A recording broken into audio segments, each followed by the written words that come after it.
일본 얘기는 여기까지 하기로 하고요. 이제는 우리가 관심을 가져줘야 될 우리하고 직접적으로 연관이 있는 어, 그 방위분담금 협상에 대한 얘기를 좀 해보고 싶습니다. 방위분담금을 우리한테 6조 원 이상 내라 그래가지고 우리가 빡이 돌았고 그와 관련해서 협상이 진행되고 있는 데 대해서 한참 얘기가 많았습니다만 최근 들어 거의 한 20일 가까이 아무런 뉴스가 안 나오고 있죠. 왜 그럴까요? 협상 진행이 안 되고 있기 때문에 그렇습니다. 협상을 한 게 없어요. 그렇기 때문에 발표 내용이 없는 겁니다. 문제는 이 협상이 진행 안 되고 있는 상황에서 조류는 한국 정부에 유리한 쪽으로 점점 더 변화하고 있는데요. 이 변화하는 과정들에 대한 조류를 우리 언론이 전혀 설명해 주지 않는다는 거죠. 네. 어떤 나라에 좀 덕이 되거나 도움이 될 만한 정보는 알려주질 않아, 우리 언론은. 도대체 이 언론사는 누구를 위한 언론사인지 알 수가 없어요. 지난달 18일 날 분담금 협상이 서울에서 있었습니다. 그 당시 우리나라 정부가 제안을 하니까 미국 대표가 말을 듣자마자 자리를 박차고 회담장을 나갔다. 듀아트 대사. 네, 그게 최종 단계 뉴스였죠. 그래서 왜 나갔냐라고 물어보니까 그냥 동결 수준에 합시다라고 얘기했다고 합니다. 그러니까 트럼프는 6조 원을 내내 뭐 한국은 뭐 돈 받아내기가 제일 좋은 나라네 어쩌네 막 이 난리를 틀고 있는데 대장은 그 난리를 치고 있는데 진짜 월세 받는 것보다 쉽다고. 그 난리를 치고 있는데 정작 한국은 지소미 안 한다니까. 왜 이렇게 귀찮게 이렇게 집착하는 사람 싫더라라고 하면서 일종의 튕기기를 간 거죠. 근데 잘하고 있는 거죠. 버텨야 돼요. 그 버팀의 과정 중에 트럼프가 6조 원 내라 그랬으니까 뭐 한 3조 원 카드라도 이렇게 들고 오면 못 이기는 자꾸 받아주려 그랬는데 열심히 협상을 하던 우리 대표단이 지난 18일 날 던진 내용은 동결이었습니다.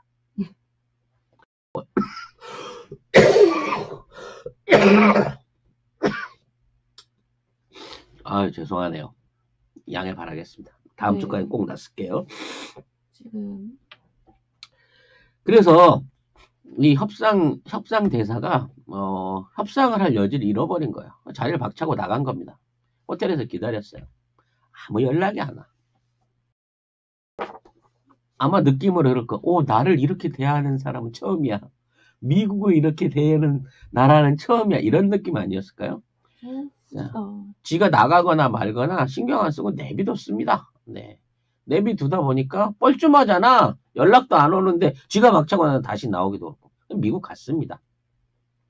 미국 가가지고 이거 어떻게 해야 되지? 라는 고민을 하고 있을 때 우리 조선일보가 한번 긁어줬죠. 분담금 협상에 진척이 없어서 미군이 철수할 수 있다. 한계 여단을 뺄 수 있다. 이런 기사를 지네 딴에는 미국을 돕는다고 딱 꺼내놓은 겁니다. 이것 때문에 미 의회가 확 뒤집어진 거죠. 이게 무슨 소리야? 난리가 났습니다. 네. 미국 국방장관을 비롯한 미국 언론 전체가 그거는 사실무근이다. 우리 정부는 그런 말을 한 적이 없다. 트럼프도 공식적으로 그런 얘기 한 적이 없다. 정정 보도 내라. 이런 식으로 보도하지 말아라고 조선일보를 혼냈습니다. 그리고 그 조선일보 애국한 거야, 결과적으로. 보도에 자극을 받았는지 미 의회가 트럼프 행정부에게 일종의 질의서를 보냅니다. 그게 22일이에요.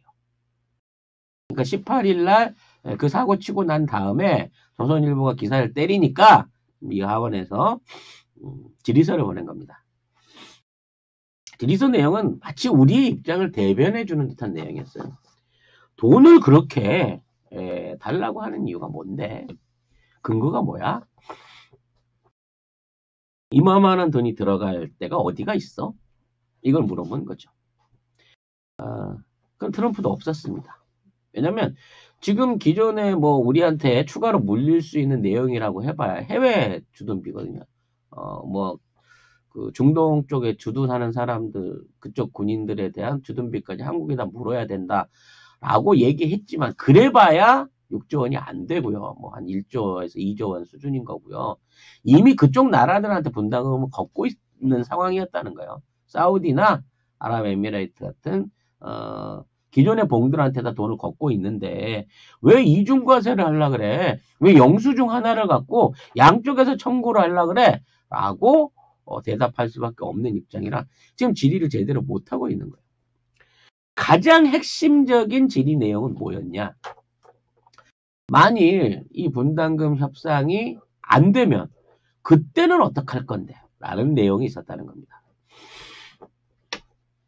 놀랍죠? 네, 제이 선생님 2만원 후원 감사합니다. 이거 스패너 하시기도 바쁜데 후원까지 해주시고. 네. 감사합니다.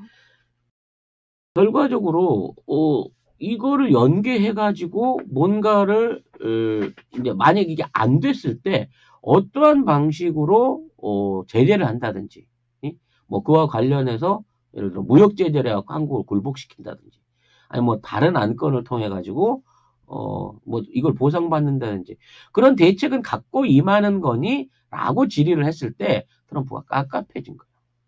그래서 그 의회에서는 이 부분은 단순하게 생각하면 안 돼. 이건 네가 하고 있는 안보 정책에 관련된 거기 때문에 지금 탄핵 소송이 진행되고 있는 거하고 우리 이거 병합해서 생각할 수 있어.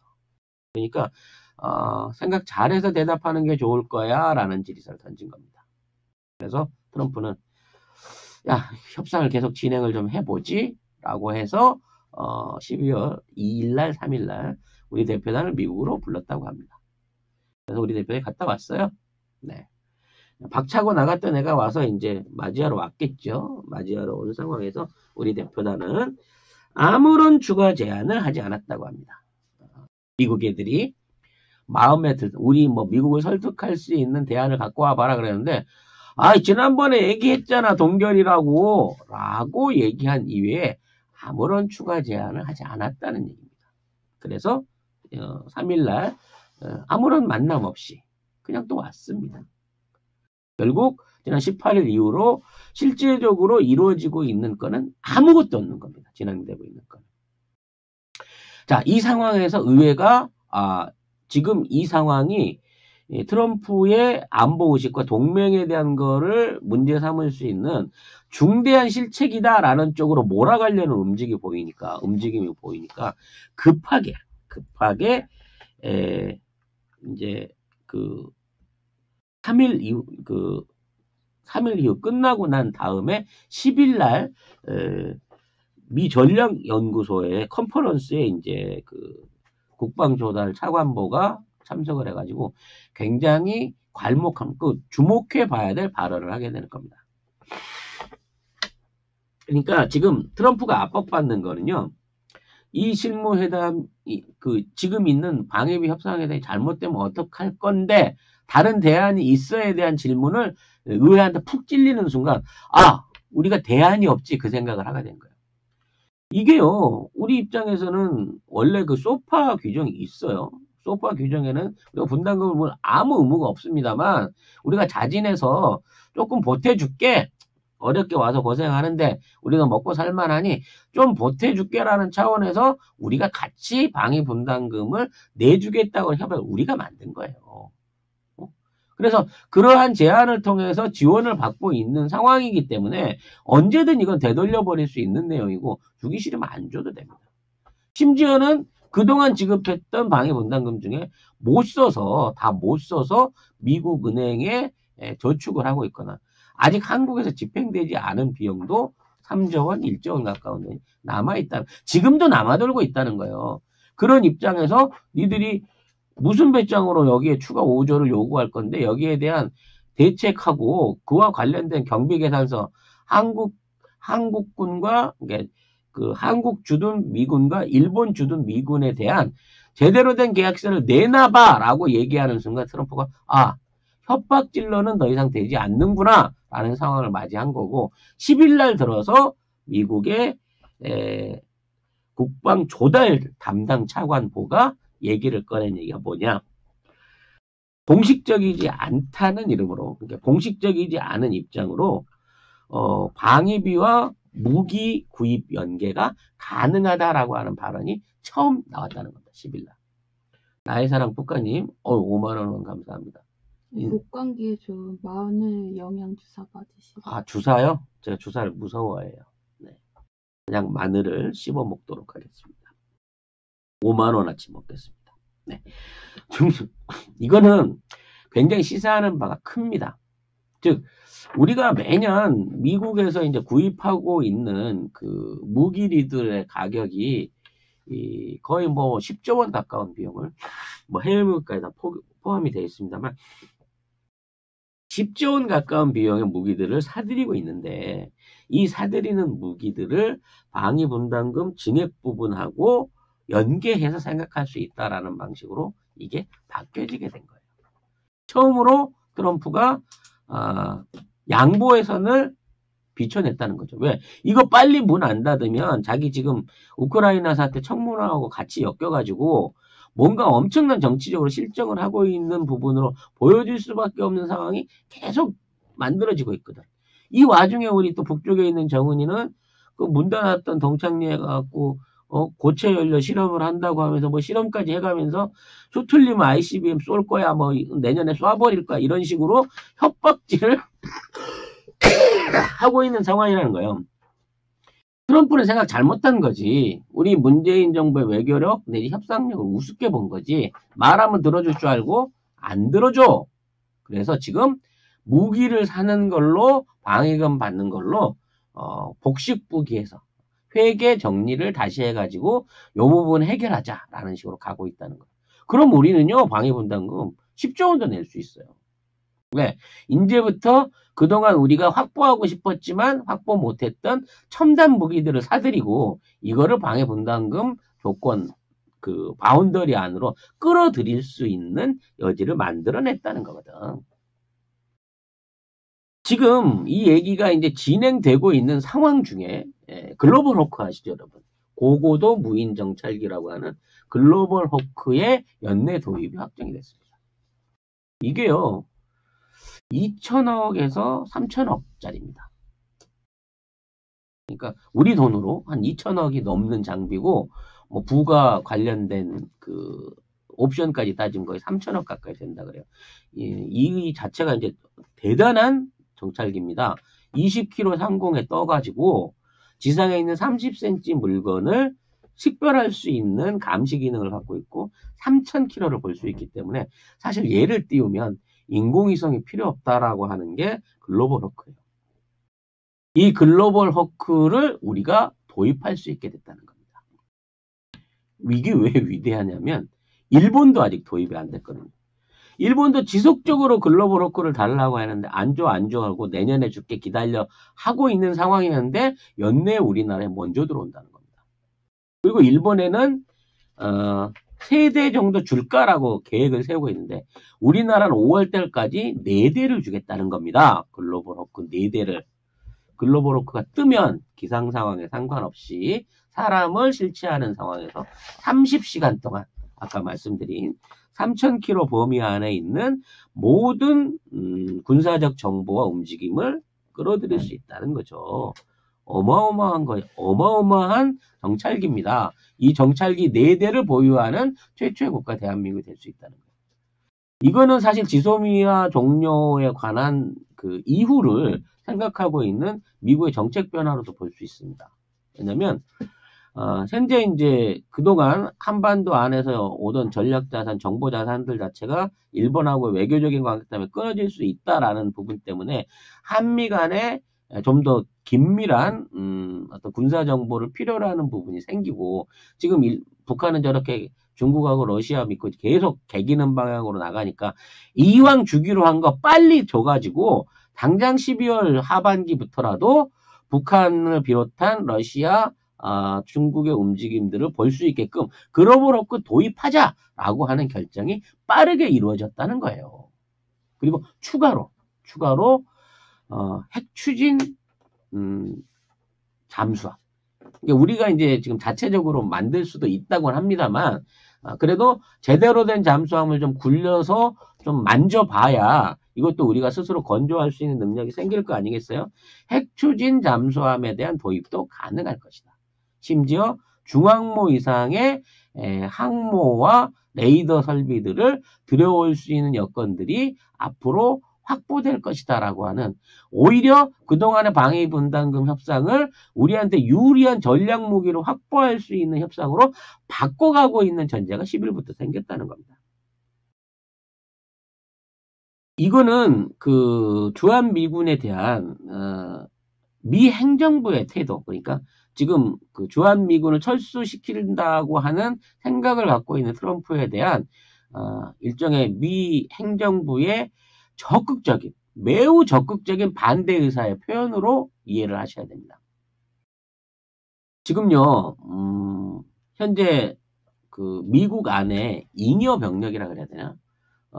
미국 안에 있지만 사실은 그 기능을 하고 있지 않은 잉여 병력들이, 그러니까 이른바 중동에서 파견됐다가 돌아와 있는 잉여 병력들이 약 13,000명에 이른다고 합니다. 그러니까 중동 배치를 해야 되는데 트럼프가 중동 안에서 모든 전력을 빼내고 그 헤게모니 러시아한테 줘버렸기 때문에 이 전력들이 사실 무장을 하고 있는 상태죠. 무장을 하고 있는 상태에서 쓸데없이 본토에 가 있는 상황인 거거든요. 근데 이 본토에 와 있는 상황이 지금 군산이라든지 지금 미 행정부라든지 국무부는 너무 싫은 거예요.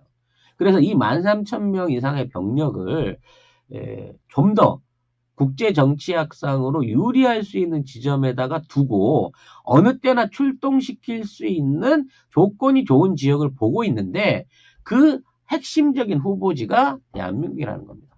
즉 미국의 민주당을 비롯한 그 딥스테이트들은, 군산 세력들은요, 지금 잉여로 남아있는 13,000명을 해체하지 않고 이대로 한국에 추가 파병을 해가지고 문제가 있을 때 러시아나 중동을 압박할 수 있는 카드로 활용하고 싶어요.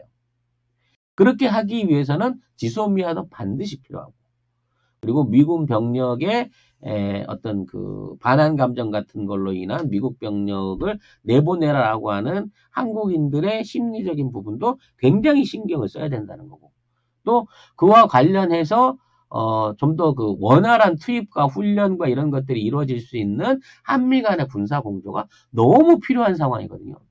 그렇기 때문에 트럼프하고 완전히 엇대서 가고 있는 거고, 이제 우리가 나서지 않아도 오히려 저들이 우리나라의 국방력과 정보자산과 핵심 기술들을 전수해가지고 좀 더 굳건한 군사 동맹을 맺기 위한 노력을 강화할 거라는 겁니다.